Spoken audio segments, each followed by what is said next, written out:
Audio Jungle. வணக்கம். Hitech news TV செய்திகள். அகில இந்திய அம்பேத்கர் மக்கள் கழகம் தலைமையில் ஆதிதிராவிட கட்சிகள் அமைப்பின் சார்பில் ஒடுக்கப்பட்ட பறையர்கள், பள்ளர்கள், கிறிஸ்தவ மற்றும் முஸ்லிம் அமைப்புகள் இணைந்து சென்னை சேப்பாக்கம் நிருபர்கள் அரங்கத்தில் புதிய கட்சி அறிவிப்பு விழா மற்றும் வரும் நாடாளுமன்ற வேட்பாளர்கள் நிற்கப்படும் தொகுதிகள் குறித்த கலந்தாய்வு கூட்டம் நடைபெற்றது.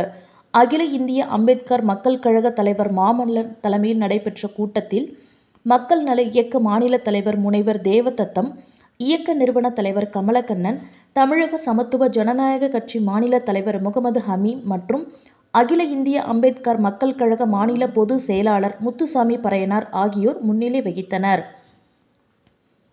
கூட்டத்தின் இறுதியில் அகில இந்திய அம்பேத்கர் மக்கள் கழக நிறுவன தலைவர் மாமல்லன் மற்றும் நிர்வாகிகள் ஒன்றாக இணைந்து செய்தியாளர்களிடம் தெரிவித்திருப்பதாவது: நடைபெற்ற கலந்தாய்வு கூட்டத்தில் அனைத்து கட்சி நிர்வாகிகளுடன் கலந்து ஆலோசனை மேற்கொண்டதில் தமிழகத்தில் திராவிட, இந்துத்துவ, பாரதிய ஜனதா போன்ற மதவாத அரசியல் கட்சிகளை கூண்டாக ஒழித்து தமிழகத்தில் டாக்டர் பாபா சாஹப் அம்பேத்கர் ஆட்சியை நிலைநாட்ட சமத்துவ மக்கள் கூட்டமைப்பு எனும் கட்சியை துவக்கியுள்ளோம்.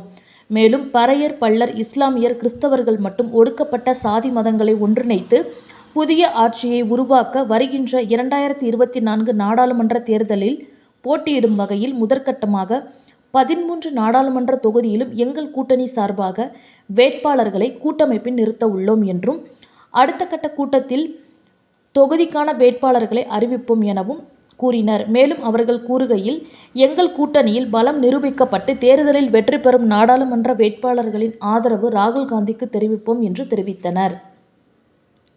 இந்த கூட்டத்தில் தமிழ்நாடு பறையர் கூட்டமைப்பின் மாநில ஒருங்கிணைப்பாளர் பொன்பரப்பி ராஜேந்திரன், சுப்பிரமணியன், காரைக்குடி கருப்பையா, ஆம்பூர் ஜார்ஜ், குணசேகரன் மற்றும் ஒருங்கிணைந்த குடியரசு கட்சி பொது செயலாளர் விசாகம் குணசேகரன், அம்பேத்கர் மக்கள் தேசிய இயக்க மாநில பொது செயலாளர் அன்பரசு மற்றும் அகில இந்திய அம்பேத்கர் மக்கள் கழக மாநில பொது செயலாளர் தாந்தோணி மற்றும் பல நிர்வாகிகள் கலந்து கொண்டனர்.